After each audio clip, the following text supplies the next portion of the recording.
ఎమ్మడే తెల్లారి చంద్రబాబు నాయుడు భూదాన ట్రస్ట్ భూమిలోకి పోకండి, మీరు ఏమైనా చేసుకోవాలి. ఇప్పుడు ఈ మూడు సర్వే నెంబర్లలో 62 ఎకరాల 7 గుంటల భూమి ఉందని భూదాన యజ్ఞ బోర్డు చైర్మన్ ఇక్కడ చాలా క్లియర్ గా మీడియా ముఖంగా చెప్తున్నాడు.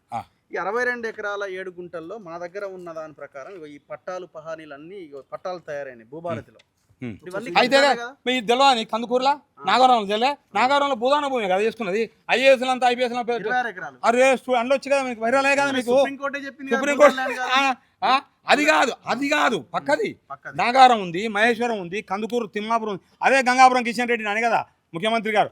నీ అమ్మ నీ తాతలు ఇచ్చిన భూమి కూడా నువ్వు సపోర్ట్ చేయవు, సోయి తప్పినోడు అని చెప్పి తిట్టి కదా ఈయన మన ఇప్పుడున్న ముఖ్యమంత్రి. కాబట్టి పక్క భూదానం అవి చెల్లవు, అవి చెల్లవు కబ్జాలు వాళ్ళంతా బినామీలు.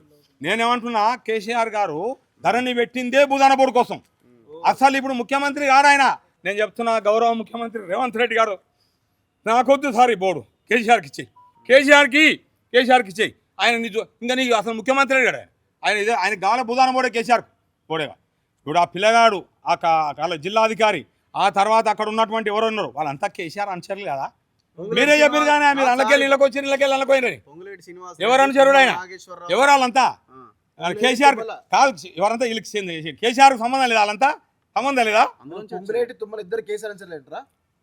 అందులోంచే వచ్చింది కదా పార్టీ. మీరే చెప్పారు కదా ఈ పార్టీలో ఆయనే ఉన్నాడు, ఆ పార్టీలో ఆయనే ఉన్నాడు, ఏ పార్టీ అధికారం వస్తే ఆ పార్టీలోకి పోతారని మీరే చెప్తారు కదా. ఈ సబ్జెక్ట్ నేను చెప్తా భూదానం అయిందా.